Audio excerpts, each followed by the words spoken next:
morning, everybody. Episode 56 of two FMA-Nerds talk about stuff. So I'm going to bring on Chris Lacava. He's a man of many talents and a man of many skills. I'm a little delayed. I just got back from Washington, but yeah, I'll go into that. I'll talk about that merry adventure here at a later date. But still, I'm going to bring on my guest. He's going to tell us a story or many stories, hopefully. And yeah, we'll just get this started. So here we go. Christmas, good. How are you, sir? Doing good. How you doing, brother? I'm good. I'm still trying to get over a 16-hour travel journey from Washington, but it is what it is. I know how that is. Yeah. Anyway, so getting started here. My general plan today is let's do a life story, do a martial arts journey story, and then we'll just go wherever we go because my format's pretty loose. My plans, they don't really exist. So anyways, let's tell us a story. Where'd you come from? And we can go as far back as you want because there's some nuggets there, I bet. So we're going live? Yeah, we're live. Who knows what I'm gonna say? It's okay. It'll get edited out in post. We'll see, but that's part of the fun. So we'll take care of it in post. Yeah. While you're doing that, I'm going to share out to a bunch of different places. So yeah, let's get it. Cool. So my name's Chris Lacava. I started in martial arts in 1984. I started in Kempo and eventually transitioned years later to Hapkido. And I ended up training here in the States and in Daegu, South Korea with GrandMaster Lim Yong-sul in Daegu. And I eventually got hit with the FMA bug. I first got introduced to FMA in 1991. I was doing Kempo and we were doing stick work. We were doing weapons work, stick and knife. And then later on, come to find out, hindsight being 2020, it was modern arnis, or a variation of modern arnis. Because back in the day, Remy Priestess was hot on the seminar circuit. He was getting all over the place. And Kempo guys, Kaju guys, they were all about Remy and his stuff. So it makes sense how, the stuff I was learning was modern arnis. So I started training in FMA in 91, well, first introduced to it. But it wasn't till, a few years later that I really got into FMA. And how that happened was, throughout the years, I'd play with friends who were FMA guys. And, in order for them to learn, they'd have to teach me certain things. And certain patterns and certain drills. So that's how I really started delving into it. But I had a martial arts school and acupuncture center together in one location. And I was teaching Hapkido out of it, and I wanted to bring FMA. And so I contacted a buddy of mine, George Chaber, who was Dan and Santo instructor. And I said to him, hey, brother, I'd love for you to teach it at my clinic, at my dojo, at my school. And he was like, yeah, no, why don't you just do it? And I was like, what? That's not me, man. I don't have any paper. He goes, you don't need paper. You're just as good as a lot of the guys out there to start with. And, you can always take it from there. And I was like, still didn't believe it. I felt like he was blowing smoke up my butt. But I did. I started doing a little, weapons class and everything.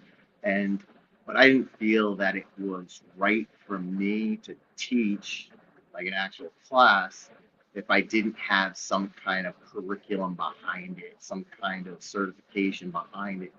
So I started training with Guro, Rafi Derdarian from Rhode Island. And I met Rafi a while ago, and years before, and he's a good practitioner, good guy. I knew he wasn't just gonna hand me certs and whatnot, so he trained me well, and his guys are awesome, and they helped me get through the curriculum and all that. And then eventually, in the meantime, I do a lot of seminars. So I travel all over the place, and like I meet a lot of fantastic martial artists. I meet from all different martial arts styles and everything. But I ended up teaching in Buffalo, New York at Tim Hartman's Arnis camp, and he brought in a bunch of other people. Bobby Tapawada was there, and Michael Perrone was there.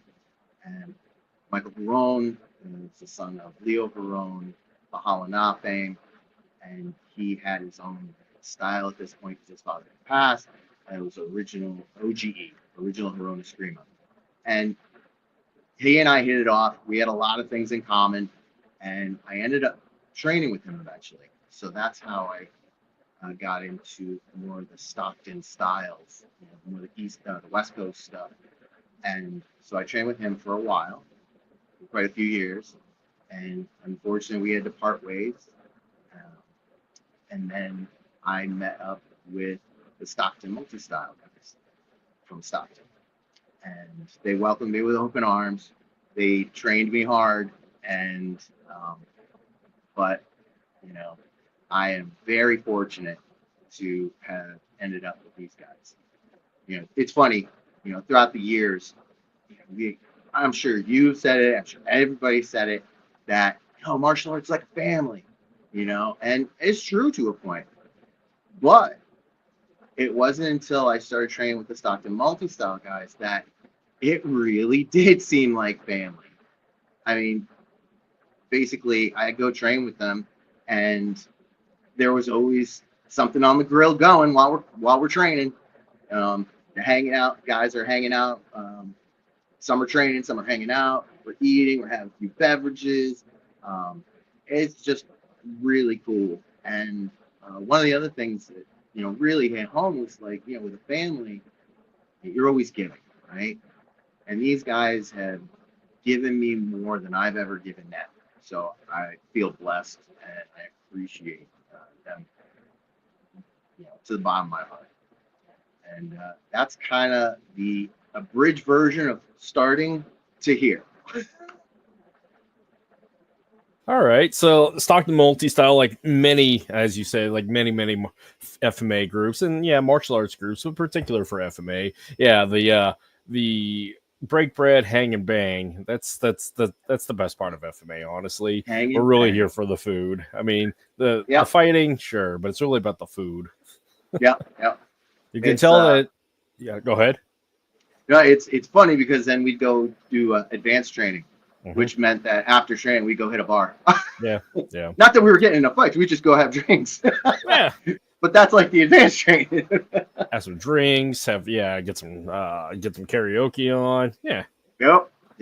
The other funny thing about it that I found was when I used to go to Korea to train. I mean, we trained really hard, and when I'd come back from Korea, I was usually lighter. Like I would weigh less. Yeah. But I go to Stockton, I train there, train just as hard, if not harder, and I come back, I'm heavier. And at first I'm like, what the heck? But then hindsight being 2020, I'm like, oh my God, we actually ate and drank quite a bit. You got to round it out, as one would say. I mean, you can tell how healthy the community is based upon meal times, or let alone if they have meal times together. Because realistically, the exchange of stories and just the commonality of everybody's got to eat. Not everybody needs to train FMA or whatever fighting method, but everybody's got to eat, and everybody's got the opportunity to share whilst eating. So they're not necessarily the martial skill sets, but more or less the mental aspect of who you are at the dinner table really tells who you are in life. So, oh yeah, you definitely learn a lot about people after hours. Yeah. One of the cool things is, like, coming through the martial arts, I've always been all up for, hey, we go to a seminar, let's go grab something to eat, let's go hang out, whatever. And then getting into FMA, it wasn't like a big thing. Like, to me, it was just like, this feels like home. All right, we're good. Yeah. That's that Kapwa spirit within the FMA community or within the Filipino community.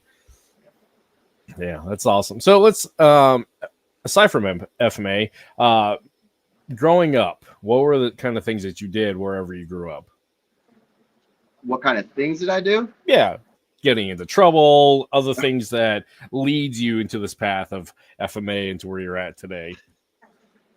Because as much as this podcast is about, let's talk about your FMA journey, let's talk about your FMA daddy or whatever. Really, it's the people that make up the FMA community that I'm more interested in. Because if you're an FMA, you should know your history of who and what what you do. But really, for a lot of people, especially a lot of the up and coming and current practitioners and leaders, a lot of people just don't know who you are. And without an opportunity to come train with you, this is that opportunity. So let's go a little back. All right. So growing up, I happen to be, I hate to say it, but I was one of those guys that got bullied, you know? Yeah. And what sucks about it, even more so, is it wasn't the bullies beating me up. It was the bullies getting somebody else to beat me up. And I'm like, this sucks. So that led to me having anger issues. And so, I would get angry and not know how to vent and all that kind of stuff. So I damaged things and whatnot. And I ended up loving Saturday morning Kung Fu theater, like the old Shaw Brothers movies, Five Deadly Venoms, Get Golden Arm, all that kind of stuff. I ate that. I ate that all up. And so eventually I was like, hey, Ma, I want to do martial arts. And she was like, oh, hell no. No. We are not giving you a license to kill. You can't even control yourself now. Imagine if you get some skills, right? And so that was how it was rolling for a while until a friend of the family who was a Dan rank in Tung Sudo and said, you know what? It's probably just what he needs. You get him in the right school, right instructor, it'll set him straight. And so for some reason that held some weight with my mom and my dad, and they enrolled me in a tempo school, which was really cool.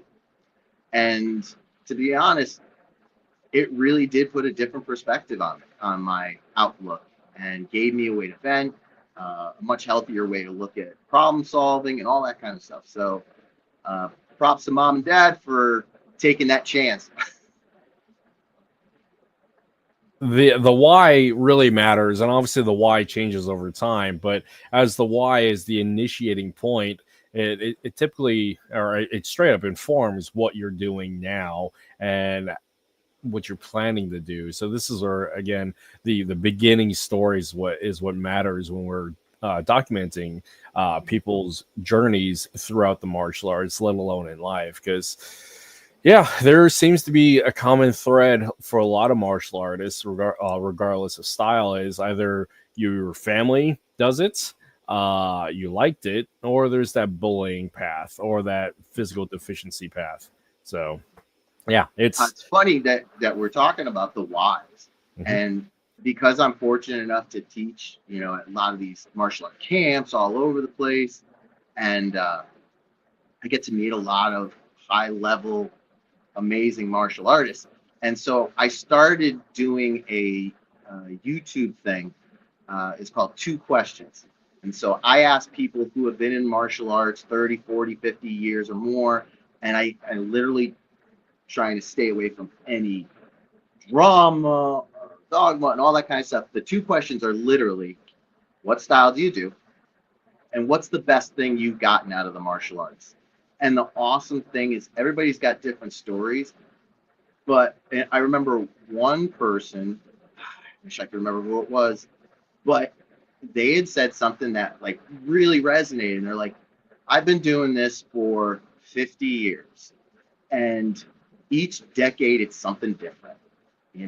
At first it might be kicking ass. And the next one it's about health and well-being. And then another one is about helping others train and get better. And it's just always something different, he said, throughout his time. It was never just one thing. And I thought that's really cool. And I've seen that happen in my own life as well, which is really cool. So that was Oh, absolutely is. And the fact is, if you have a single purpose as to why, yeah, you can go with the very Taoist approach of like be a master at that and exemplify from that perspective. That's one philosophy. And then there's the other aspect of if you're just doing a single point as to that is the only reason why you do it, and it denotes a lack of growth. So there's an interesting dichotomy as to what why really means, but yeah, having the opportunity to grow and change and evolve is, yeah, it's really interesting and also quite beautiful. Because honestly, the fighting aspect is unsustainable. It's just You one have, part. yeah, it's only one That's part. one of the great things about martial arts is there's so many things you can get from the martial arts.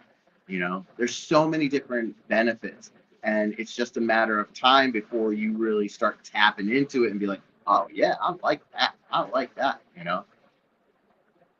Yeah, for a lot of people, it's a mental, emotional, spiritual resource. Because like you said, you may start because of the fighting, but you stick around for the fight, for the food and the family. Um, Yeah. and I mean, for some people, I mean, there's a certain level of like faith, uh, for lack of a better term, to stay within the F's. But there is, yeah, there is obviously there's a very strong spiritual aspect because there's a spiritual undertones with a lot of the Asian martial arts, but there's that sense of spirituality of like finding purpose, finding grounding oneself, finding fulfillment, and tapping into those emotional resources because our life can be rather chaotic. Our life, depending upon how our life is at whatever time, can be full of trauma and difficult things. So when you have something consistent throughout your life that has brought you joy and it has both the somatic aspect of healing and and the mental spiritual release of that, yeah, martial arts is therapy for a lot of people. I mean, that's the whole point. Like people say, like I'm going to go hit a bag because it's cheaper than going to therapy, which that's a good start, but it's you still got to go learn some other skills anyways. Yeah. So, amongst your many other talents, you are in the medical field. Can you talk about a little bit as to what got you into it and what keeps you there? So I kind of run a dual role there. I do Eastern and Western medical kind of stuff. So to start off, I got into Eastern prior to Western medicine. Um, I was a martial arts geek, man. I love it. And you see martial art movies where they're healing people with herbs and acupuncture and Twin Na and all this other kind of stuff. And I was like, oh, I want to know some of that, right? So I had been training in martial arts for some time, and I had.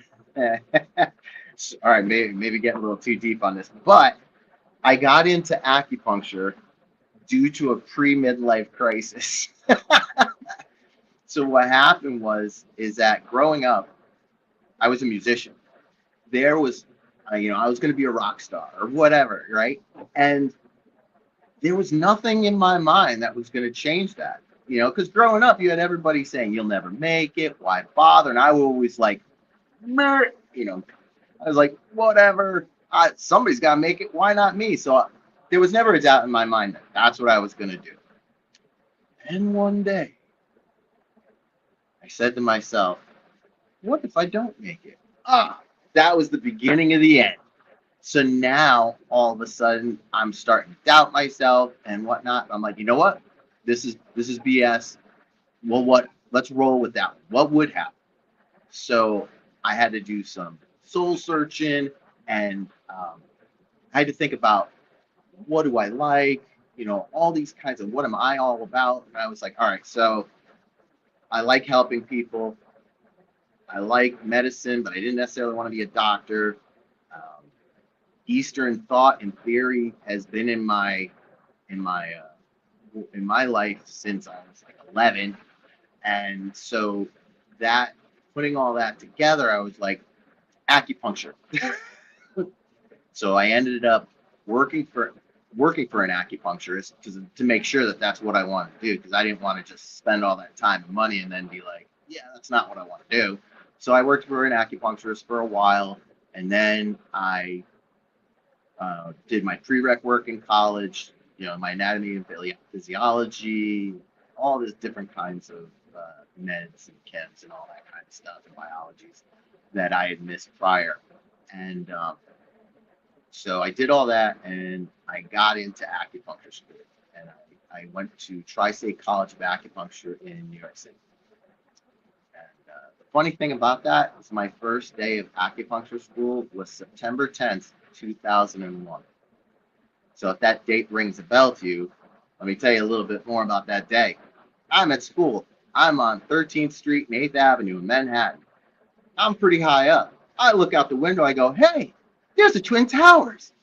No one would ever say that again, because the next day I didn't have school, and my wife, was she my wife at the time? Well, my girlfriend, who's now my wife, at any rate, she calls me up. I'm half awake, and she's like, turn on the TV. And I'm like, what channel? She goes, doesn't matter. Just turn on the TV. So I turn it on, and I'm watching it, and all of a sudden, the second plane goes in the building. I'm like, oh, my God. So that was the day after my first day of acupuncture school in the city. So my entire acupuncture education at Tri-State, we had people that were in the Twin Towers, that were in my class, that would come in for treatments, all that kind of stuff. So it made for my education on an emotional level, deeper level than just like pain and digestion issues and all that kind of stuff. It really gave me part of an education I may not have experienced prior to that. So it was an amazing, unfortunate yet amazing experience in acupuncture school in the city. So that's how I got into acupuncture. That's incredible. Yeah, talk about an event that defines or changes history quite literally and defines not just a single generation, but everything thereafter. And quite the motivator to do the things that we do. I don't know if it's a point of growth, or this is going to be a digression, but I don't know if it's a point of growth or progress.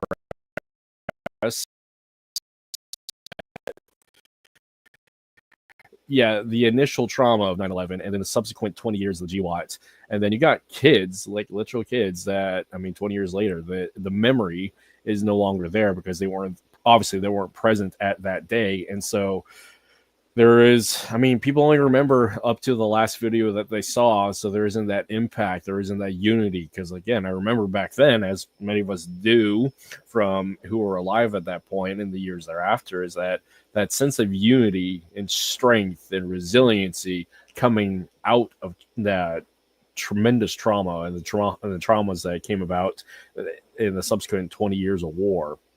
But it is interesting, like I said, about how people forget and how people come apart. And I don't know if it's a good thing or a bad thing, but it's interesting for sure. Other interesting, the humanity in the community, the days after that. Oh yeah, dude, Americans were tight. Oh yeah, we were.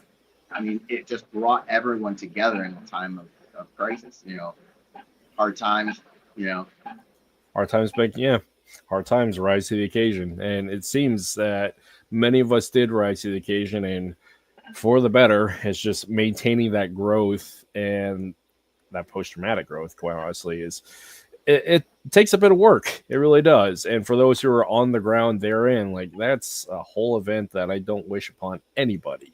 But again, there's that whole aspect, kind of tongue-in-cheek, of what doesn't kill you makes you more interesting and strange, but that's what makes you cool and unique. So other people I've talked to, so like obviously FMA on the East Coast is quite large, especially there in New Jersey, because like Sachi Villarreal, like he had just immigrated to the U.S. from the Philippines and was going to school, and yeah, that was his first introduction of Welcome to America. And I've heard that story. Really? Yeah, and I've heard similar stories from many people obviously were there and affected, but that one actually kind of, and that one definitely resonates. Chris Cueto, for example, also was there in that general region. Yep. Also, Jensen from Nostalgic, like that whole like area there. It is interesting of like the impact, mind the pun, of what that's had on their lives, especially 20 years later. So sorry. I mean, if you can't laugh at it, then come on. Thank you very much. Be Helsinki. Yeah. So acupuncture, were you involved any after your schooling and obviously after 9/11? Were you part of any medical relief, healing, or anything like that? Dealing for survivors of the event or anything like that? So that was more locally because I lived in Connecticut at the time. Yeah. So I was like 45 minutes out, and a lot of people from Connecticut in my area commuted into New York City. So yes, I would do, stuff at, my clinic or, or wherever, I would put that out there to, do acupuncture, whether it's for anxiety, depression, the PTSD that's involved, the pain that's involved. I put that out there. It wasn't part of um, any group necessarily, like Acupuncturists Without Borders, that kind of thing. It was just me, just kind of trying to step up and help the community. I mean, that's rise to the occasion. Well, that's awesome that you did that. So staying in the vein of acupuncture, twofold. Like I know it's a stereotype to a point, but it's also like it's an interesting thing within the martial arts. Is martial arts because we're physical beings who like to really know how to destroy things to a point, but also like to heal things, like trying to figure out, okay, my body's going to get broken, and to be more effective and efficient at breaking other people's bodies, so I got to figure out like how the body's put together. But there is an interesting consistency amongst martial artists in the healing aspect, obviously with like acupuncture, massage therapy, kinesiologists, obviously physical therapists. Like I've met so many, and I bet you've met so many martial artists that are also in the medical field. Because I mean, your martial athletes gotta fix themselves and and attemptively fix others. Because we all know the things that we do, and it does come at a cost. So it definitely takes a toll on the body. And while I was in Korea, we lost you. Hopefully he'll come back. If he's on his phone, this happens on occasion when an individual has a phone call coming in. But I'm going to edit this out when that occurs, post production. But anyways,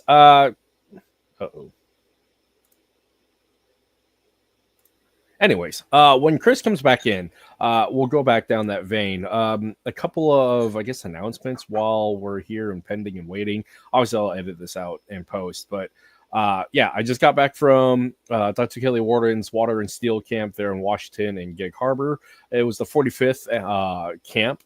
Dr. Kelly's going to go.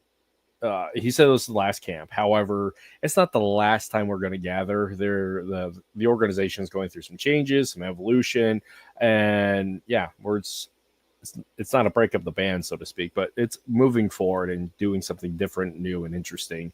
But yeah, it was an incredible experience, as it always is for me. And of course, Cooper was down there with me, and it's a lot of fun to watch Cooper grow and find his own like path in martial arts and his own network, because like Cooper's been part of my tribe, so to speak, for like the past 10 years. So that was a lot of fun as an instructor and friend and training partner to see that him come out of his shell and do the things that he was doing. So that's pretty cool.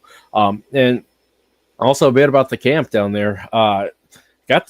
Something that's really cool about martial arts camps, because I know Chris was talking about that a little bit when he got involved with Stockton Multi-Style, is with martial arts camps. It's if you're martial arts, you're there, you've done the things, and you're still doing the things because you like it, you love it, all those things. But watching a brand new person who's never done martial arts is a really cool thing to observe and be part of, because there's a sense of like wonder and excitement and that aha, and that's a beautiful thing to witness. So I am resourced every time I get to meet new people in the martial arts and say, hey, this is cool, and I'm excited, and Yeah, let's go. Looks like Chris is back in, and yeah, let's get started. Here we go. Hey, brother, can you hear me? Yeah, I can hear you. All right. I think where I was at was, so while I was in Daegu, I was training with guys that were like 80-something years old, and they were still hanging with the young bucks. They're tossing people around. They're getting tossed. And we'll come to find out is that part of the reason why they can do that is because they take advantage of Eastern medicine. You know, that a lot of people here in the West, we don't. We overlook it, and we just kind of like, whatever, you know. But that is definitely one of the reasons why the longevity of people over there compared to here. That and the lack of intake of processed food, I can imagine. Right, so, yeah.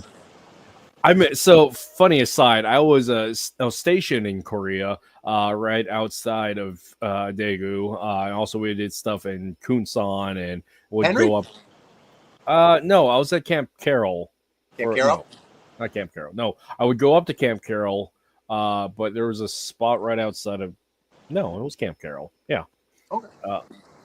But yeah, many happy memory running around Korea, riding the trains and doing the bus route. Honestly, like the train rides and the bus stations were the best part, because like what people don't understand about Korea is like these train stations and bus stations have like multi levels of interesting things. Like there was an indoor water park, there was top tier restaurants, movie theaters. There's a golf course up there, and some of them like up in Itaewon. But yeah, Korea was a blast. I want to go back. So yeah, I've been back in a few years. I would love to go back. Yeah. So going back, I may have missed this, but what initially took you to Korea? Is it because you were involved in Tangsuro and Hapkido, or yeah. Okay, so you're just doing pilgrimage training. So my Hapkido instructor, he stopped teaching. So once again, I'm not going to teach if I don't have an instructor. It's not fair to my students. If I'm not progressing, you know, how can they truly progress if I'm not progressing?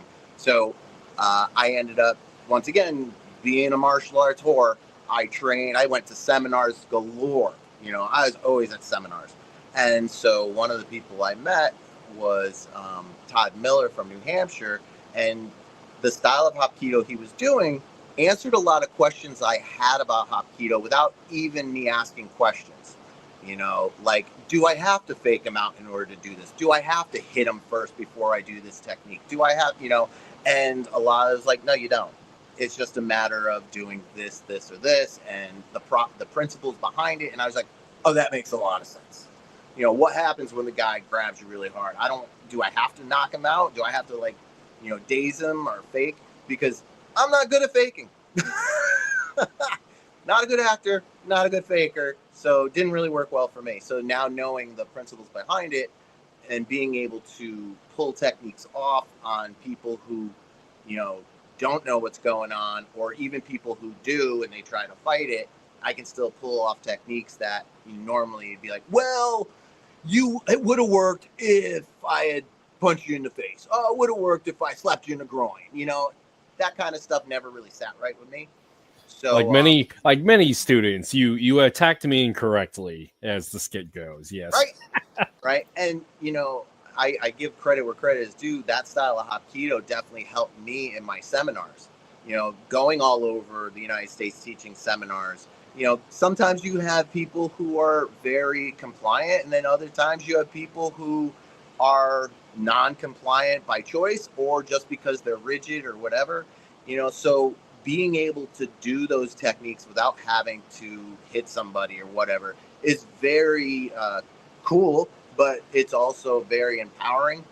Like, for example, there was it was a camp called Super Summer Seminars in upstate New York. Amazing camp. And I didn't have I didn't have a student with me. I was by myself. So there was a jiu-jitsu guy from, I want to say Virginia somewhere. And he's known for being very tough and very good sense of humor once you meet him. But at first he's very, right? And so we're at lunch and I was like, hey, I got a class coming up and I need somebody I can work with on joint locking to demonstrate. He goes, yeah, that's cool. But I just need to tell you, they're not going to give it to you. I was like, no, that's cool. And that was the end of our conversation. So later on that night, after all the classes were, he came up to me and said, hey, man, I just want to give you a heads up. My students said that you did a great job and you put them on their ass. And I was like, well, thanks, man. And so it was a compliment, but, you know, it's just like, well, that's the way it should be. You know, I don't care if you're compliant or not. I'm going to be, you know, and it wasn't like I was being aggressive or mean. It's bottom line, it was just good kazushi, what they say in Japanese, you know, the stealing of balance. Putting a person in a position where they're off balance makes it really easy to pull techniques off, where I don't have to force it. I don't have to break their wrists if they don't go for it or they don't go with it, because I'm putting them in a position of that's where they want to go. Their balance is going that way and they have no way to stop themselves. So I don't have to go or crank on them. So it's very gentle. I mean, for the modern lexicon, that is positional dominance, and some of the other, and the FMA lexicon, as I'm reminded by Dr. Kelly, is you're already there. You don't need to make it more complicated than it is or make it less than it can be. So Right. So that was that. Oh, do you have anything else? Because there was a point you made before that I just wanted to touch on before. Anything else with this? I mean, other than adventures in Korea, reasons getting into Korea, I mean, it'll eventually come out of the brain hole. So going back to that one before I touch back on another point, I reached out to Todd Miller and whatnot, and I told him my situation. I no longer have a teacher. He retired. Do you think GrandMaster Lim would accept me as a student? And he's like, email him. So I did. So he emails me back, which I was like, woo, you know? And so he asked me questions like, you know, who am I? As far as a person, he goes, what do you want to get out of Hapkido? Why do you want to train with us? You know, that kind of thing. And I guess I answered the questions right, because he said, yes, I'll take you on as a student. And I was like, that's cool. So from 2002 until like 2017, 16, somewhere in there, I was a student of GrandMaster Lim's. And that's how I got to Korea, because training with him, he came once a year, and I was like, nah, that's not enough. So I might as well go to the source. And going to Korea was an amazing experience. It really was. I loved it. Every part of it. Some people would say, they would come from the outside like, they're rough. They light you up a little too much. And to be honest, when I went there, they all trained hard, but it wasn't anything different that they weren't giving to anybody else. It wasn't because I'm a round eye that they were torquing me up. It was, they were doing that to everybody. And afterwards, everybody was happy. And, it was very, very cool about it. It wasn't like, I'm going to light this guy up just so he knows. And it wasn't like that at all. There was no animosity. There was no ego at play that I ever found, So that was another great experience, in Korea. Honestly, the skills there. It's an equal opportunity if everybody gets to suffer at the hands of a expert performer. Yeah, I miss Korea. Was a blast. I mean, there were some parts that was shitty because I was there on a military military rotation, but yeah, Korea was a lot of fun. One of my first black belt outside of the family system was in Taekwondo. I got involved in Kyukido, which is another derivative of Korean martial arts in the U.S. that mixes Hapkido, Taekwondo, and a little bit of Judo. But yeah, we're getting my black belt in Taekwondo just like everybody else in the 2000s because Taekwondo was what's there and available. What was hot, man? Yeah, right. It's like how jiu-jitsu is now today. Yeah. Although I miss like Taekwondo back in the 2000s with like ITF, full thundershock displacement, way before the Olympic tag. I mean, honestly, all my concussions that yeah, all my concussions realistically come from Taekwondo, like taking those heavy kicks and just being tough and dumb, and yeah, walking through that. But still, But you'll see that with a lot of martial arts, right? You know, Yeah. you'll hear about the guys from the the 60s and whatnot. Prior military, they're coming back from Okinawa and Chuck Norris, yeah, right, and they're like, the way they train started getting watered down throughout the years as it got more popular. And I hate to say it, but I hope it doesn't happen. But BJJ, same thing is probably going to happen, is that as it gets more popular, more and more people are going to want to teach it and train it. And those mechanisms for quality, unfortunately, sometimes will go down. And I hope it doesn't happen. But that's what you see throughout the years, through pretty much most of the martial arts that become popular. I mean, fortunately, with the academy that I'm part of here in town, like Homer, Alaska is a giant ass wrestler town. So we got our whole crew is a bunch of scary ass wrestlers. So the intensity and the quality control is definitely there. I can't tell you how many times I've been and how many more times I'm going to get smashed on the mat by a wrestler that is a switch and not a dial. So yeah, there's no watering down there whatsoever. Plus, like, I'm on the smaller end of the big jitsu crew, so like I'm constantly getting mother's milk by a big dude. But yeah, Korea, the training methodology and the intensity. I trained with the Katusas for a little while, just on occasion, jumping in and doing some of their Taekwondo training and just their combatives course as well as there. And yeah, those boys can bang. Oh man, don't doubt it. Yeah, I got lit up by the Katusa contingent, like Sergeant Major. We're just sparring in the fight house, and like, fuck, dude. Oh man, I thought I was hot shit, and then here we go. Oh well. Yeah, Korea was a lot of fun. Oh, so how many times did you go back and forth to Korea? I want to say 8 or 9 times, maybe. Nice. Something like that. Nice. Usually stay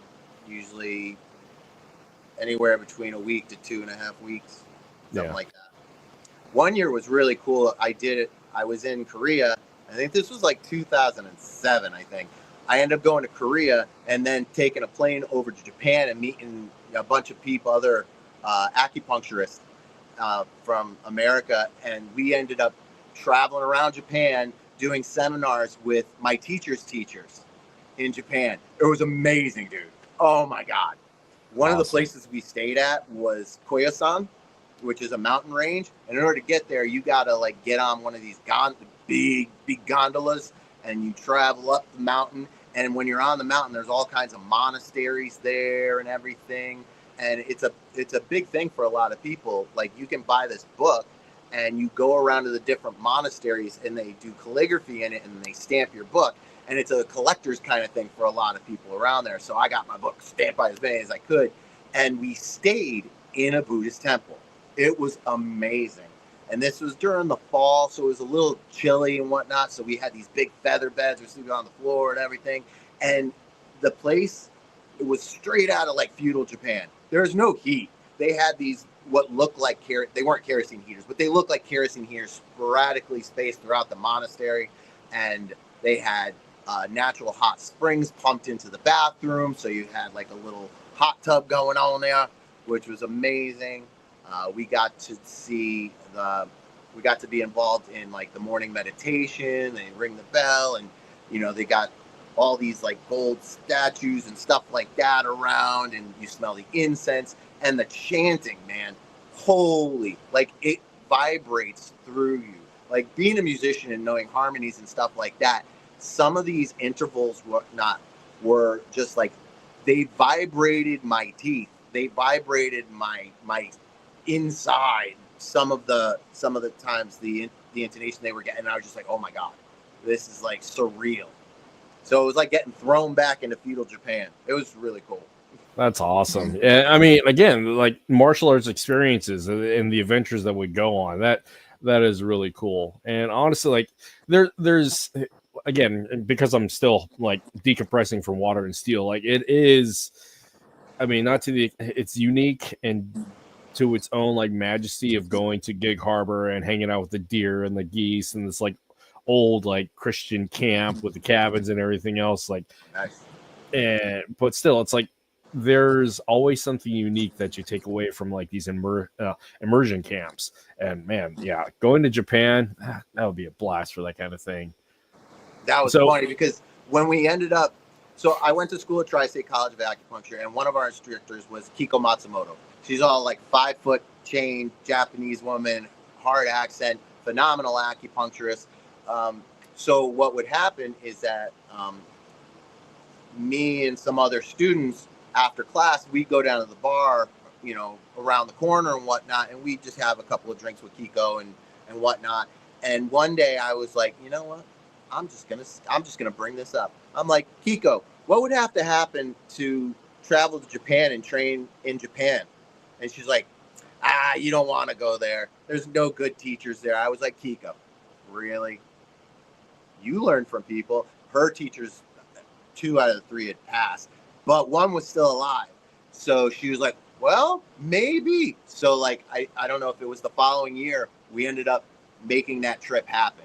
And because I'm not a rich dude, I can't, you know, go to Korea, come back home, and then go to Japan. I had to make that Korea-Japan trip at the same time. So made it much easier and much cheaper.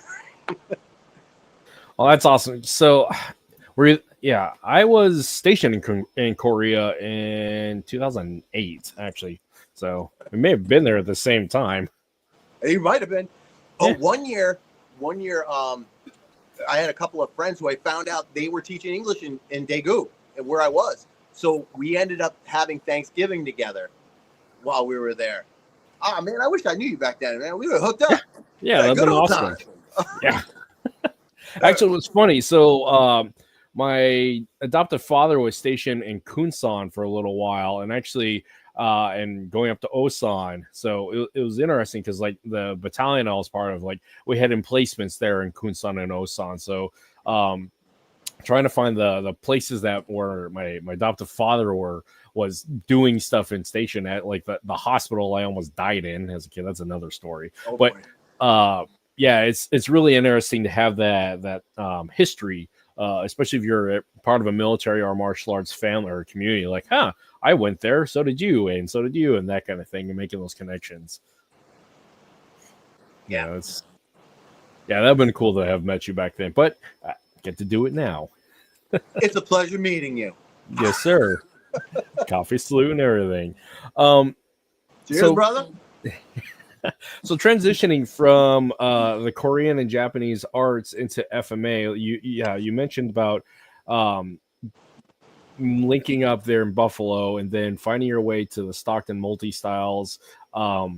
That's going from one coast to the other, and that's interesting because there's a lot of stuff in between. So yeah. So like I said, me and Michael Huron, we hit it off. We had a lot in common. We like, you know, we're both musicians, both love martial arts. We like an adult beverage now and again, you know, and so we really hit it off. And once again, it's very similar to my Hapkido experience, where it's like, hey, they're starting to answer questions that I'm not asking about FMA. And I'm like, wow, so that's kind of cool. So that's why I eventually started training with Michael. So that's how that happened. And the thing is, on the East Coast, Stockton, let's just say the majority of people in FMA on the East Coast, unless you're training in a Stockton style, the only thing they know about Stockton is maybe Guro Anasanto, you know, Guru Dan. That's what they know about Stockton. And so they don't know about Leo Huron. They don't know Angel Cabales. They don't know the names of the styles that are really permeated that area, and especially in the beginning. So it was nice to learn something that wasn't as common, you know, which is really cool for me. You know, one, it answered a lot of questions that I had, and two, it's something new, and it's kind of, people just don't know about it. So now I get to take that in a little bit. which I loved. I really enjoyed that. Yeah, that's cool. So again, with your background with Hapkido and all the small joint manipulation and large joint manipulation, FMA, of course, has a wide variety of ways how to manipulate the body with a stick and everything else. And one of the things I found that, again, training deficit, mainly because my life and experience of not doing certain things, like I constantly find that my small joint manipulation and is very lacking, and like those pain compliance and controls in those areas is very lacking, because like in my experience is like has been very aggressive, been very much on the offensive standpoint, like I'm just going to hit you a lot and really hard and be done with it. If you happen to get disarmed because you're unconscious, so be it. But listen, being we're all human, and even though you're as good and as amazing as you are, dude, we all have those areas of expertise, but don't have as much experience or, in other areas. And that's a good thing, because as long as you're open to it, you can always learn more, which is awesome. It's great doing what you do, being an expert in something, awesome. Just always, like for you and for a lot of other and my friends, we're all, we're good at this, but not so good at that. One, being able to identify it, and two, being open-minded to go, you know what? I want to learn more about that, which is really cool. So here's to you, brother. Word. Like I have a grand appreciation for a lot of people who don't know what it is and can't pull it off, it seems like magic. And small joint manipulation for me is like magic, because being on the recipient end of it for many, many great practitioners of that particular skill set, oh man, that's something else. Yeah, but sometimes you just have to feel it, and that's how I grew up. It's like, you can tell me about it, you can show me about it, but if you make me feel it, I'm cool with that. And fortunately, I've never been that dickhead who, like, yeah, I'll do it works. Yeah, show me. I wasn't that guy. I was seriously, dude, I want to know what that feels like. I want to know, because if I feel it, I'll know whether or not I'm doing it correctly later on. It's about a teachable moment and a benefit for myself and anybody else I come in contact with, not me playing with my ego saying, yeah, I think you're full of crap. I think that's a BS technique. So I kind of keep my mouth shut until I feel it or learn more about it, from the source. One of my favorite phrases is that it's not that the technique sucks, you just suck at it. So guilty. Yeah. And honestly, that part is really it's enlightening for somebody who is constantly trying to find something to encourage them, inspire them, whether it's the challenge of like, I really suck at this, I want to suck less at this. Like my journey with jiu-jitsu is a grand example of like, I really suck at jiu-jitsu. I'm going to suck a lot for quite a long time, but I'm still going to try to figure this shit out. So here we go, suffer and sucking at this. So, and the same with like any other small joint manipulation, because again, coming from a purely a striking background, like it's a whole nother animal. So, no, well. So with all your Hapkido and a bit of Tangsuro, did you do any competitions, any fighting or anything like that? I did competitions, kumite, stuff like that, more when I was in Kempo. The Hapkido, not so much. One of the things that was really different about our style of Hapkido was there wasn't a lot of kicking. But in a lot of styles in the Hapkido nowadays, you see kicking. Our style, so let me back up. The guy I learned it from, he was one of the old school guys. GrandMaster Lim was one of 4 people to earn his 9th degree black belt directly from the founder of Hapkido, Yong-sul. So Yong-sul didn't do a lot of kicking. It looked very much like Daito Ruaiki Jiu-Jitsu. So it looked a lot like that. So when I do Hapkido, I get some Japanese guys going, "You're a Hapkido guy?" And I go, yeah. But it's more similar to that. The kicking didn't come till later on, when you got, talented guys like Bang Soo-han and oh my gosh, Shinmu, Jihan Jae. Yeah, so those guys really just boom. They promoted the heck out of Hapkido, and Hapkido wouldn't be as popular or as visual without them, you know. So it's just our style was different than theirs. That's it. That's really all it was. There's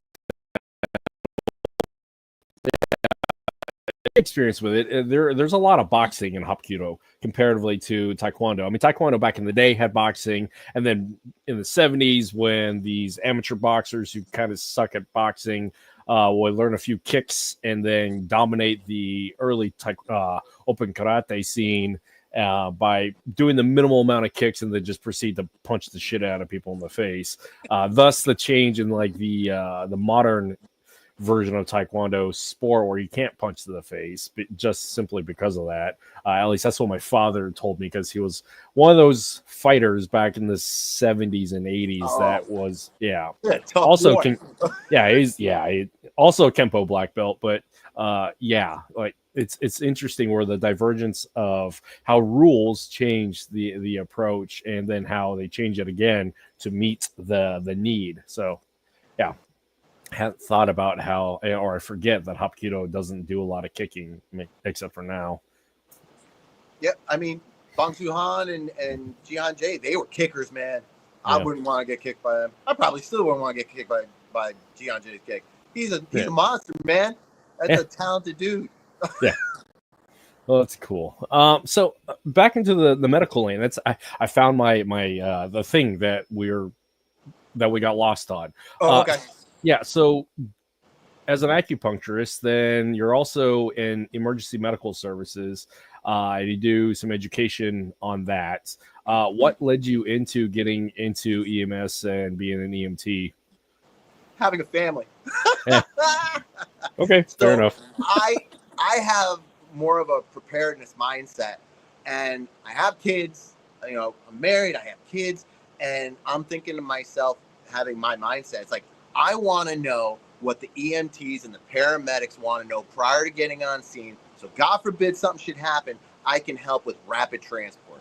So that was my mindset. So I started taking EMT classes, and, you know, with the full knowledge of not going into EMS, I just want the info, you know, it's worth the money, you know, it's worth the time. It's fantastic information. So whatever. So part of EMT class is doing ride-alongs. And so everybody's doing ride-alongs and whatnot. And one of the stations that we were going to for ride-alongs, you know, the people who were doing it before me were like, oh man, it kind of sucked. We didn't have a lot of calls. And so my time to start doing ride-alongs, and I'm not even in the station for 10 minutes. Tones drop, and the paramedic that was on scene or the EMT that was on scene goes, hey, you want to go to a code? So there's a cardiac arrest. And I'm like, yeah, let's do it. So we start doing that. Adrenaline kicks in, you know, fired up. We're helping people. Things are going sideways. We're making the best of the situation. Everything's going like, it was just an amazing experience to be able to help somebody in their worst moment of their life. And it was like, you know, and I just got hooked. And I was like, yeah, all right, I guess I'm going to have to do some EMT work. I'm gonna sign up. So I ended up doing some volunteer work at my local municipal EMT or EMS station. It was 911s only, so it was cool. And which kind of, thank God for EMS, because when COVID hit, my family was financially ruined, because my main income was traveling around the United States teaching seminars and doing acupuncture. And during COVID, couldn't do either one. So now I'm like, how am I going to make money? So I had my EMS certs. I was doing volunteer work at the local local EMS station. And so I said to him, like, listen, would you mind if I went to the paid side? And they're like, absolutely. I already had experience. I was already trained. I'm already there. And we were losing people left and right. And I'm sure that's the way it was with all EMS services. You know, either people were older or people just didn't want to deal with it. Because at that time, we didn't know what was going on. You know, we didn't know how it was contracted, how all that stuff was up in the air. So we're kind of like Wild Westing it. You know, all these services around the country were just kind of like playing it by ear and doing best practices. They know how, what they think would be best to keep, you know, the community safe and to keep, you know, their people safe. So it was, if I didn't do EMS, it would have ruined my family, and EMS kept us afloat during COVID. So, yeah. Oh, wait. Talk about another. What happened to my background? Talk about. You get to see all my shit behind me. So, Hey, yeah. look at all that. Hey, look at my office. Yeah. Talk about a thing that really informs. Actually, what am I trying to say here? Talk about a traumatic event, like a global traumatic event that really informs what one does to rise to the occasion. So, to be honest, let me just preface something. mm-hmm. I'm not of the mindset of people rising to the occasion. Yeah. You know, I grew up, you know, training and everything. You don't rise to the occasion. You fall to the lowest level of your training. That's fair. That's literally what it is. And people say, oh, I could never do that. Well, you don't really know until you're in that situation. Yeah. Because like me personally, when somebody says, what would you do in this? And if I've never experienced it before, I really can't give an honest opinion. And I got that mindset originally from when I was growing up. Yeah. I was dating this girl, and I was like, I don't know, maybe I was 17, maybe 18, maybe, right? I'm getting gas at this local gas station near my house and whatnot, and this dude rolls up on me with a gun. He's got a 9mm right in my face. And let me back up now. With that situation, I've been a martial artist for, what is that? Maybe 7 years, 8 years. And if you had told me somebody roll up on you with a firearm, what would you do? I would have said, I would have disarmed him. I'd pistol whip him. I'd put him on his ass, blah, blah, blah. Let me tell you. I've trained all my life for this. Let's go. Right? Let's go. Yeah, no, that's not what happened. This dude rolls up on me and goes, boom, with a friggin' 9mm in my face. I froze. I was like, that was it looked like a damn cannon in my face, right? I did not disarm him. I did not pistol whip him. I did not take him down. I did not pee on him. I didn't do any of those things, right? And so, but what I ended up doing to get out of the situation, and I don't know how I thought about it, what's the one thing, the quickest way to make an ally? Have a common enemy. Yeah. So I immediately went, what? You're dating so-and-so too? How could she do that to you? How could she do that to us? Well, that's bullshit. And I got all uppity. And this dude was like, yeah, how could she do that? So he ended up putting the gun away and left. I'm like, I probably peed myself a little bit. I was like, oh, thank God. Oh, my God. You know, de-escalation skills 101. That's awesome. So it's like, I love martial arts. Without martial arts, that probably wouldn't have came out. But so that led me to believe of saying, what would you do in a situation? That's my reason why I say, I don't know. I think I might do this. I think I might do that. But unless I've already been in that situation, I don't know. And that's going to be my honest answer. You know? Yeah, it's the whole you don't know until you know. Again, we never know. Yeah, we may prepare all the things we can. Again, as martial artists, as EMT, as military. Again, it's the whole Mike Tyson thing. Everybody's got a plan until you get punched in the fucking face.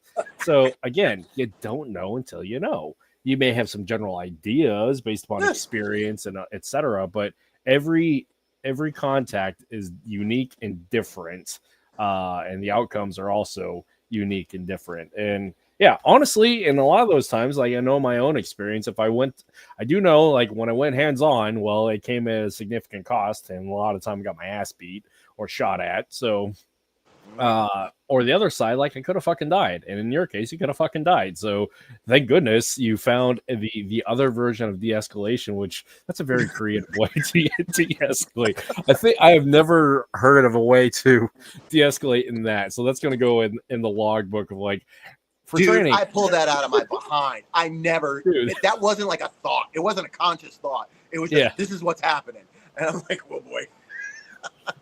No, that's awesome. It's quick thinking. It's creative, and yeah, I have never thought about that, and I've never heard of like somebody saying, "Yeah, let's go and use a common enemy," and it's a girl like that. But at the time, I didn't even think that. It wasn't until afterwards that I thought that, because I was really kind of like pissed. And so it just worked out in my favor. And then hindsight being 2020, and just rehashing the situation and kind of looking at it and go, what can I learn from this situation? That's kind of what I pulled from it. Now you need to create a whole curriculum based upon self-defense, based on de-escalation by mutual bad ex-girlfriend. Right. I don't know. We got to come up with an acronym for that. But yeah, I'm glad you came out of that. And that is definitely the most creative way I've heard about how to get out of a mugging situation or violent contact. It was because we were dating the same girl, and I was like, oh my God, what the hell? I was scared. Dude, I ain't even gonna lie. I was scared shitless. I mean, yeah. Honestly, if you weren't, then that speaks to many other things. So there's some psychological issues going on. Yeah. Oh, that's funny. Yeah. Going through COVID, like everything else, that was an interesting time in our history, especially again 9/11, COVID. Wait for the next thing, but still, like, yeah, medical at that time, because my wife was a CNA at the point, working at our hospital. Now she's a nurse, but yeah, just the things that you would have to endure, and many other people within the medical field, like talk about a space of trauma, vicarious trauma, and compassion fatigue. Yeah, I have no idea how to like associate that, I guess, but I have a grand appreciation and empathy for those who went through the medical were part of the medical field during that time, because that was a crazy time in our history, to say to give it at least a low level I guess expression. So yeah, it messed with a lot of people's heads. We lost a lot of people in the service. People didn't want to put themselves or their families through it. A big thing during that time for me was like, I've got kids. I don't want to take something home. So I would decon at the station, take a shower. I would, put all my gear and everything in a bag. I would have new clothes, on my way home. And when I got home, I beelined it right to, the dishwasher, to the washing machine. And I just chucked everything in, started a load, because the last thing I wanted was to come home and bring this unknown thing to my daughter and my son, and my wife. So that was a little bit of a mind screw. Like, even if you're not thinking about yourself, you're always thinking about somebody else. So absolutely. I remember my wife's like decon stories of dealing with all that, like all the PPE that she had to get in. I actually caught COVID twice. I caught the Delta variant in 2022, and actually it almost put me in the hospital and almost fucking killed me. Yeah, I was in the hospital for a little under a week. Then I had a forced air machine for about 6 months, and my vitals would drop every time I would stand up. And plus I was combating pneumonia at the same time, and I was really heavy because like a lot of people, they weren't moving, and also it was post shutdown of my gym and dealing with the anger, depression, and all that. So again, movement was not part of my life. So there's a lot of concurrent things that kind of hit at the same time. Again, that's what it means. Anyways, but still, I could have fucking died. So, fortunately I didn't. But because my wife was a CNA at the time at the local hospital, she was part of the care team. while I was there. So I was quite fortunate that, yeah, she was there. So, I don't know. So I ended up working through COVID up in Connecticut. We moved to South Carolina during COVID, and so I couldn't really teach, or I couldn't really do acupuncture. So as soon as we got down here, I started in EMS because I was pretty sure they were gonna be hiring. You know, with all the stuff that went up north, you know, I'm sure that's like most services. So I immediately went into EMS. So I'm working part-time with a service here in South Carolina, you know, but that was the thing. And I never contracted COVID until my wife works for the school system. She works at a middle school. And it wasn't until she got it that I got it. Petri I worked dish. for a couple years through COVID, working for different services. Never got it. I was point blank, ground zero, with many patients who are positive COVID, and never got it.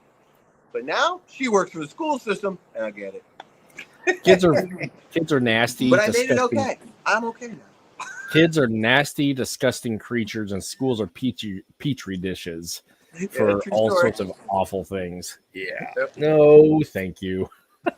Well, I mean, that answers my question as to what made you move and how you ended up there in South Carolina, or is it North Carolina? South Carolina. South Carolina. Yeah. Yeah, I'm in the upstate. Okay, so it's kind of like you're still in like the pine forest area.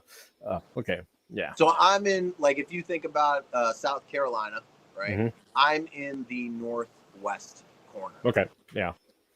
I went through basic training there in the Carolinas, so yeah, I'm somewhat familiar with that place. At least the places that we're going to suffer in the pines. Actually, none of the pine trees are really beautiful, and so is the sand, except for the part like rucking through the woods and getting yelled at. So, Land nav?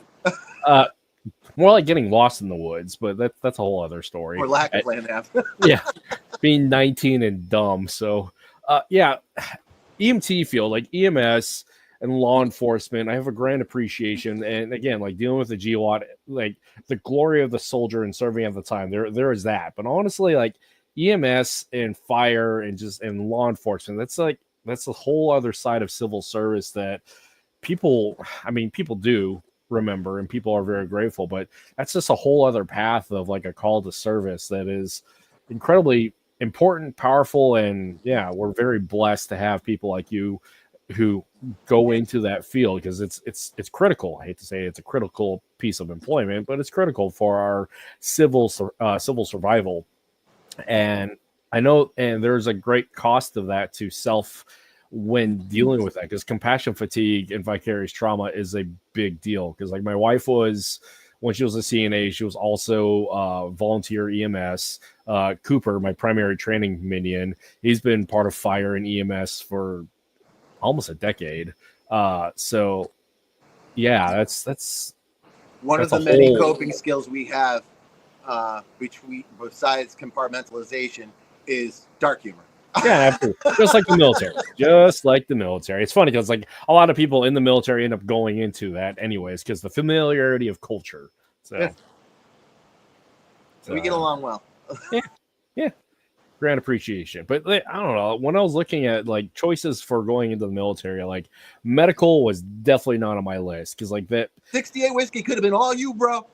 Yeah, I mean going to San Antonio for training, sure, why not? But like being the medic, like the incredible responsibility of being the medic, being a medical professional, that is something that it just was not in my wheelhouse, especially at 19. So fair enough. Oh, well. Fair enough. Honestly, there's plenty of jobs to go around, bro. You just pick what you got, pick what you want. Yeah. So as long as your ass that says okay. Right. I mean, I could have gone anywhere. I mean, I could spell my name. Funny part about it, at the end of all that, like I ended up in an infantry slot. So, all right. So, God bless you, bro. I got out, so it didn't really matter. So, but anyway, so like talk about EMT and coping skills. And I keep coming back to this because a part of like what this podcast addresses is the very human stories and the very human experiences. And so dealing with everything that comes with EMS and all those things, like there is a bit of the life touches you. And so how have you found positive coping skills aside from dark humor to process through all those things, whether somatically, spiritually, intellectually, all the things? What has been an outlet to deal with all of that? I hate to say all that trauma. Besides dark humor, compartmentalization, talking with other people in the service who've gone through the same thing helps. Another thing that I find that helps is being creative. It keeps the mind active, creating new things. So like one of the things I do is woodworking. So that's a get it out of my head and just focus it on something positive and creating something new. So woodworking is one of the ways that I cope as well. You know, I can get lost in my workshop, you know. Trying to find a photo of like one of your more recent pieces, because you have some really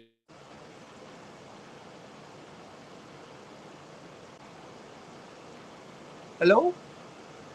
Hello? Are you there? Hello? I think I lost you, bro.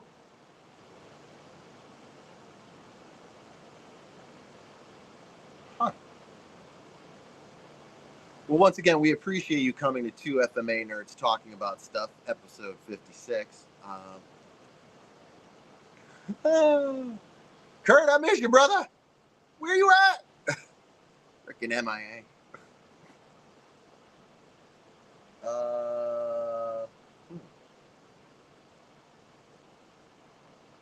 What? Thank goodness this is going to be edited when it goes to YouTube. So those of you who are watching right now, we apologize for the technical difficulties, but we'll make it through. We got this. If you want, I'll see if I got a couple of pieces that I've done. Be right back.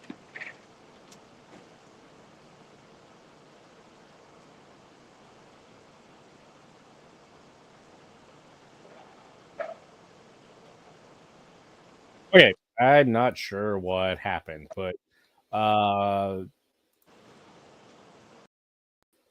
not sure what happened. On occasion that happens. Anyways, I'm going to edit that out. Thanks for everybody for hanging out during our technical issues, but I'm going to blame something about the internet. But anyways, let me bring Chris back on. Hooray, I'm going to edit this in post. So here we go. Dude, how, like, was it out on your end? Like, did it keep recording while you were gone? Yeah, it was still live on where I'm going. I mean, this shit. See some stuff that I was saying.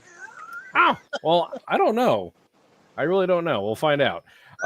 Anyways, I'm going to edit it in post, and Facebook deletes this stuff in 30 days. So, but gotcha. YouTube, anything on YouTube is permanent until you get a strike on YouTube.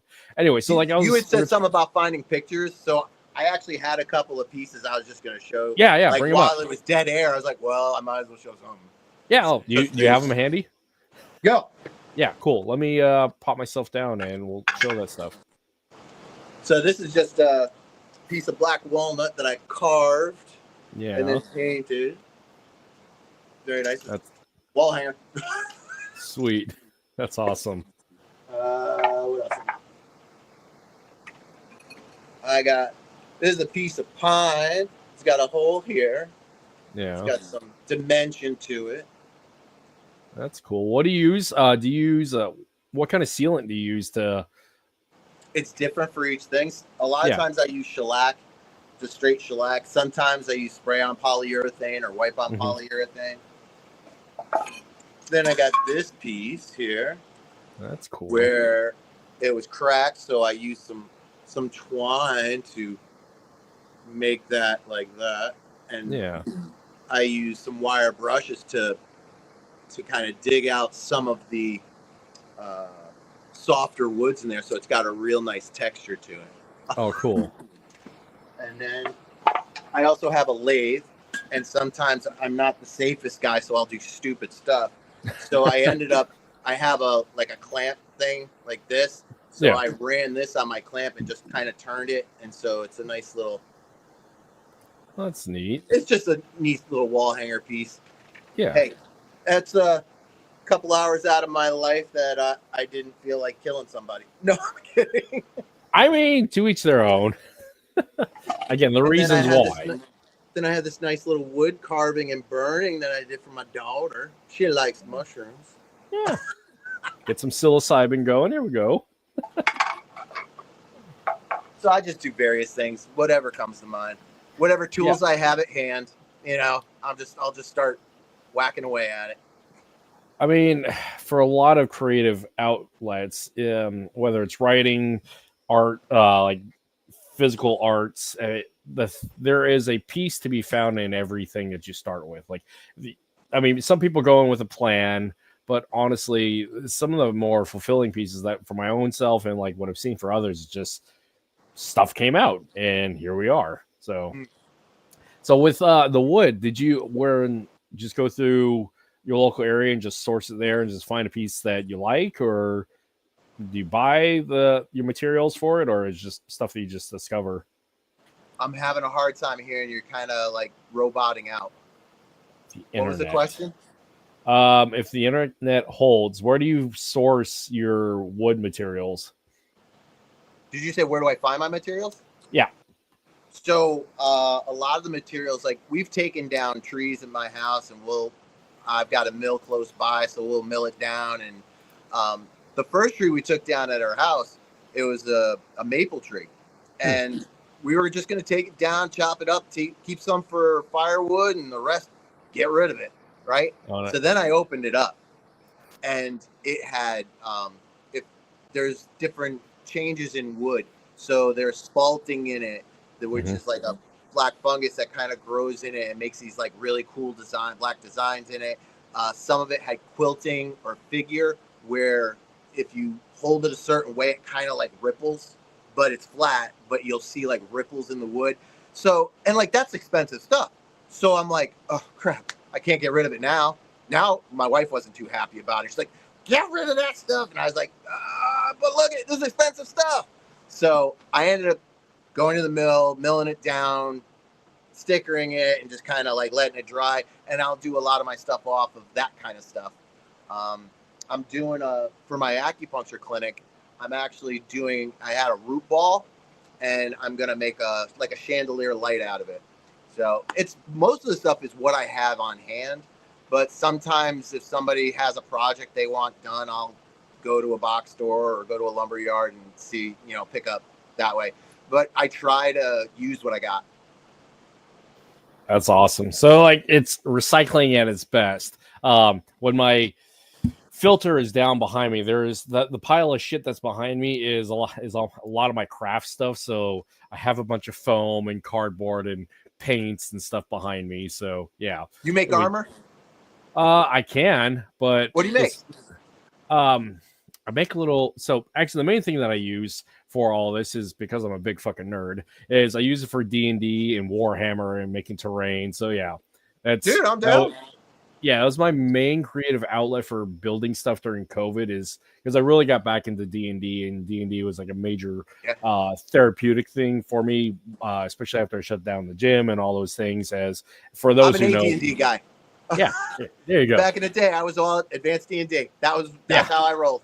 some 3.1 and all that, so, or 3.5. But yeah, terrain building is a big part of like the stuff that I really enjoy. As much as I love playing, I like making stuff. So I have my own piles of trash that I call treasure for recycling. So I totally feel you on that. So oh man. So with your artwork, I mean, is it mostly just giveaways? Do you sell it? Do you have a place that people can buy it from, or like if I make a piece, I might put it on Instagram or something like that. If somebody wants to buy it, I don't have like a specific, like an Etsy store or anything like that. Yeah. Sometimes they're gifts for, special events, or like the guys, like the Stockton crew, they ended up having their yearly West Coast gathering. And they brought in a bunch of people from other styles, and they wanted awards. So Terry was like, hey, can you make something? And I was like, yeah, sure. So I made, the the oh, look at, yeah. So I made one like a Filipino shield, and then had a brass plaque put on it to thank them for sharing their art and their name on it and the date and all that, so they could present them at the event. So like Carlito Bonjoc was there, Vincent Caballas was there, you know. So we made awards. I made awards for them, and it was cool. I liked it. It was fun. Yeah, that's really cool. Woodworking. My wife makes epoxy tables and did some of these really cool epoxy Cool. shelves. Actually, interesting story. So she had a bakery a few years ago, and so she made these custom countertops with epoxy and rocks. Like all the rocks from our collective childhood are in that counter. But she's really got into that when she can, and she's got these really cool like shelves that she's made with epoxy and this tree that's one of the largest and oldest trees on the peninsula that basically just died, so it had to harvest the wood. But yeah, people who work with wood, it's really cool. So it's cool to see the beauty that's inside. You know, you see the outside, but being able to bring out the beauty that's inside that no one may ever see is really cool.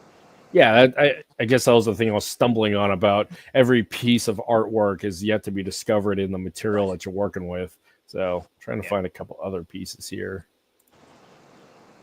Yeah. Oh, that was me making a table, my front counter for my acupuncture clinic. So I make some plaques that, you know, all instructors have quotes, right? Yeah. So we did a bunch, you know, in our style. Leo Huron and Angel Caballas and Dentoy Revelar, they're all big names for us, and they've all said some classics over the years. So I ended up putting them on a plaque with the logo and their name on it, you know, just quote plaques. And so I've been doing that, you know, which has been pretty cool. Those are the painted versions, and I'm doing some laser engraving ones. A friend of mine said he'd help me out with to make them classy. Yeah, this is the stuff that I was talking about before, is that, I mean, more than martial arts, there's always something more to a martial artist. And honestly, within the FMA community, obviously we're a bunch of FMAers, and this is the thing that we do. But there's so much more that an FMAer is, that you're more than just. And this is cool as fuck, dude. What's that?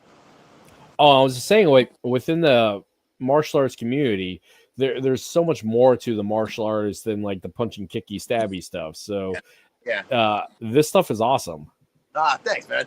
Yeah, I have a good time doing it. You know, it definitely is cathartic by making those. Yeah, the reasons why and the outcome. Like, there's the shields. Yeah. Oh, and I forgot. I ended up putting our challenge coin in it as well. I forgot about that. That's cool. Yeah, some Babayan in there. Yep. Bahala na. I did a large piece that I actually put in my my training area. Yes. Nice. My wife loved that one. Oh, she's got good taste. Yes. Oh, some Batman ones I did for friends. Yeah. Yeah. Let's see. Where are you at? There's a whole bunch of you sitting in your car talking about stuff. Because I drive a lot because like I do an East Coast tour, an East Coast leg of my tour, and then December I'm going to be doing a Southern leg going across, going west. But like sometimes you're driving for hours and it's just like, me and my thoughts. It's me being stupid and keep staying awake. Yeah, okay. Serrata logo. There we go. I ended up doing, that was a stamp. I carved that out and I used it as a stamp. Oh, that's cool. Yeah, it's like this big. Nice. I have a rubber chicken stamp that I made just for reasons. Oh, yeah.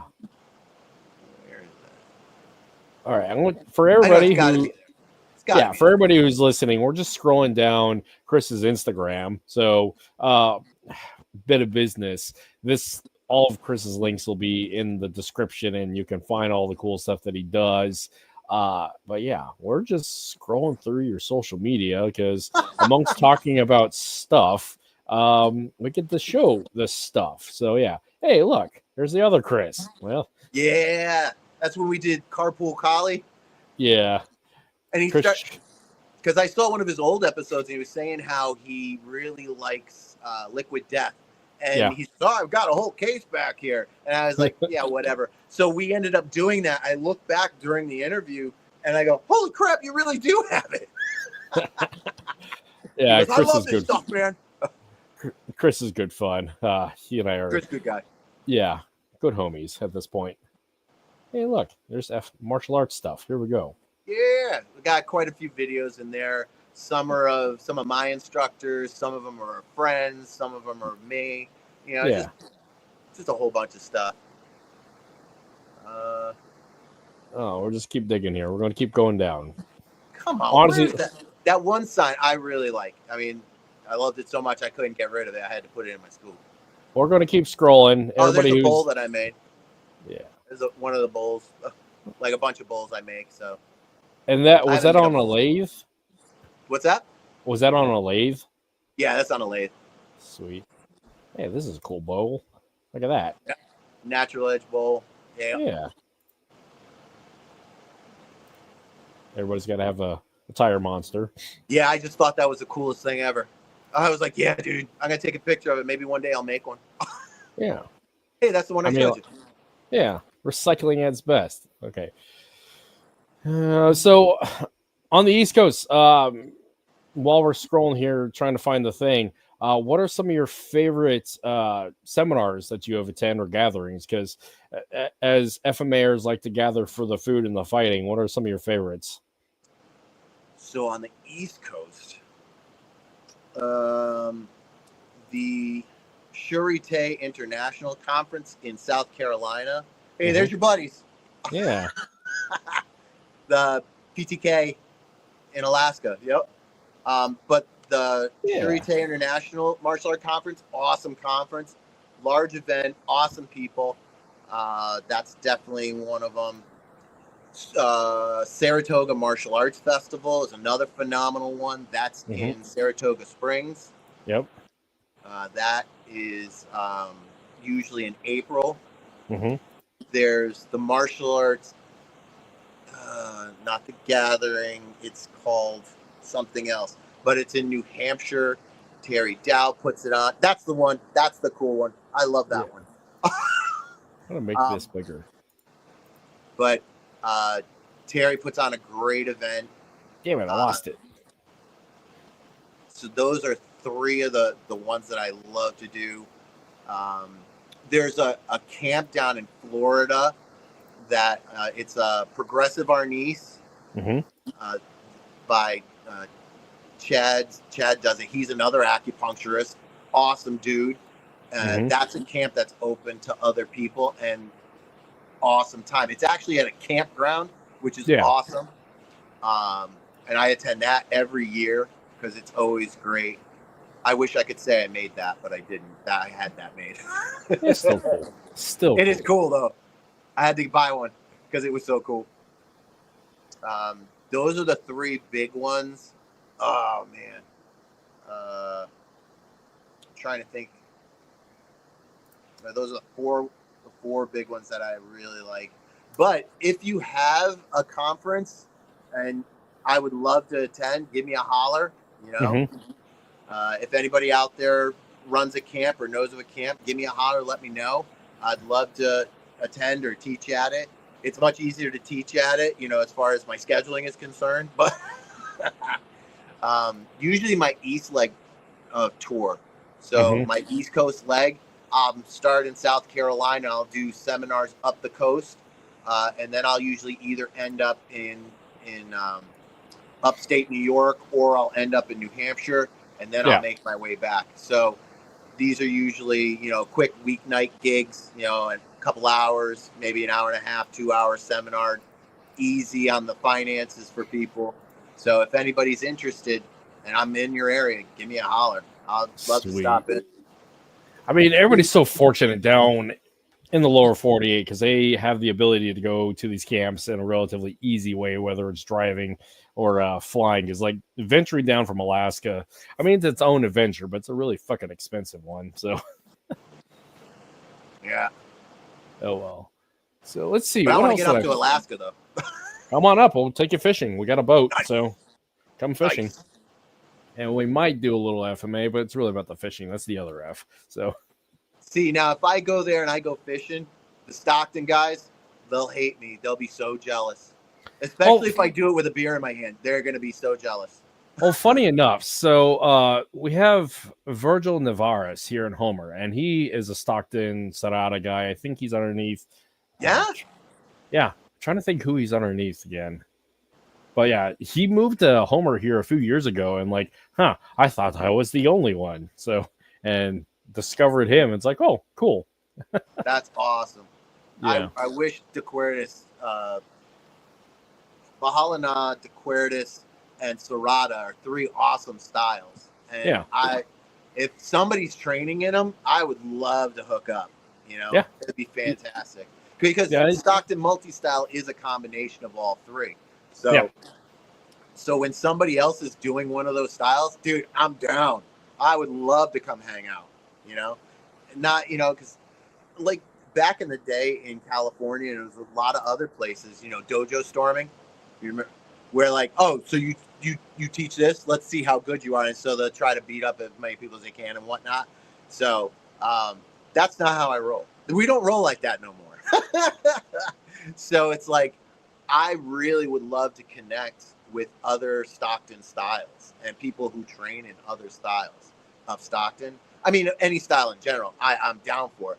But there's a special place in my heart if you're training in one of those Stockton styles, because I would love to learn more about the style that came from there that you teach, you know? So, yeah. I mean, it's like we have our particulars that we really enjoy. Like for me, it's through Tabuada Balintawak and of course NSI underneath Dr. Kelly Warden, and finding it through Gru Kruach, Belton Lubas. So like those are like my places. Like I played with Kitty Tercia back in the day, of course Modern Arnis. But yeah, for me it's been Balintawak and NSI. So yeah, cool. Yeah, it's been fun. I don't know how much time, and I don't know if my internet's going to shit out again. But let's do a little more social media presentation. So you manage a group on social media here. This is correct. This is your group. I don't know. I don't see it. Here we are. Okay. Oh, Stay Bladed. Yeah. So I admin for Stay Bladed South Carolina and Stay Bladed Connecticut. So Okay. Stay Bladed is a worldwide, you know, hangout, you know, for people, any type of, if you're into FMA, if you're into knives, if you're into martial arts, if you're into blacksmithing, anything that has to deal with blades, you can hang there. And a lot of the states have them. And I just happen to be the admin for those two. I started in Connecticut, so that's why I was the admin for Connecticut, and now that I'm down here, I admin for South Carolina Stay Bladed. So we just post videos, any kind of pictures, questions. Like I said, if you're a knife collector, if you train in blades, if you're a blacksmith, we've got them all there. You know. That's cool. Man, my internet's so buggy. I don't know why. But anyway, so just to save on us, and I'll bring you back on, and hopefully the AI gods will cooperate with us some more. But we've been at this for I guess like an hour and a half now. I want to be respectful of your time, but do you have anything you want to close out with the community, or anything special, funny joke, etc.? Dude, I just appreciate you hanging with me and spending the time with me. It's been fun. Yeah, it has. It's been a great time. And if you're ever down in South Carolina, give me a holler. Oh, absolutely. Actually, one of my childhood best friends lives in South Carolina, and of course, GM Bobby's there, so I got to make my trip.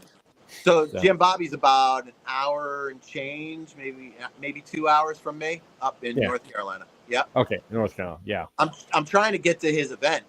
You know, it just happens to be that it's always something going on, but Yeah. I'm trying to get there. See, so the first time I met Grandmaster Bobby was in that New York event that I told you where I met Michael Harone, and he's so funny. What a good dude, man! Like, a great personality, very funny, and he actually let me treat him. I did what's called gua sha, which is a frictioning technique.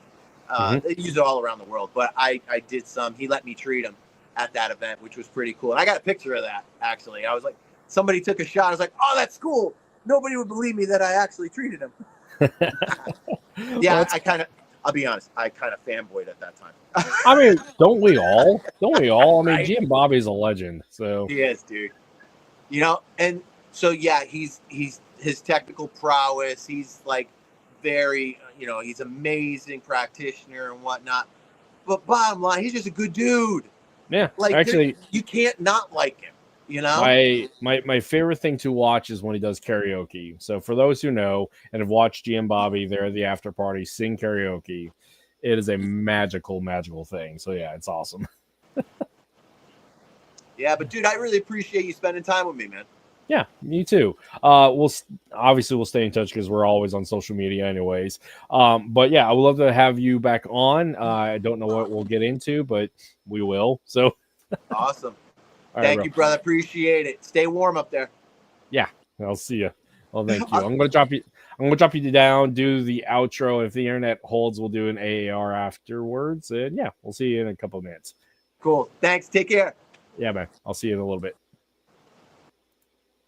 All right, everybody. That was an hour and a half, hour 40. I'll chop up the shenanigans here in post. But anyways, I'm glad everybody was able to come hang out with us. Chris is a great dude, as you found out. Fun to chat with and just full of awesome. So all of his social media will be in the description field below. But anyways, give him a like, give him a subscribe, and definitely check him out. And I hope you got something out of this conversation today, because I sure as fuck did. So yeah, thanks for hanging, and everybody have a wonderful Tuesday or whenever you listen to this. And yeah, we will see you later. Let's do the outro thing. Bye, everybody.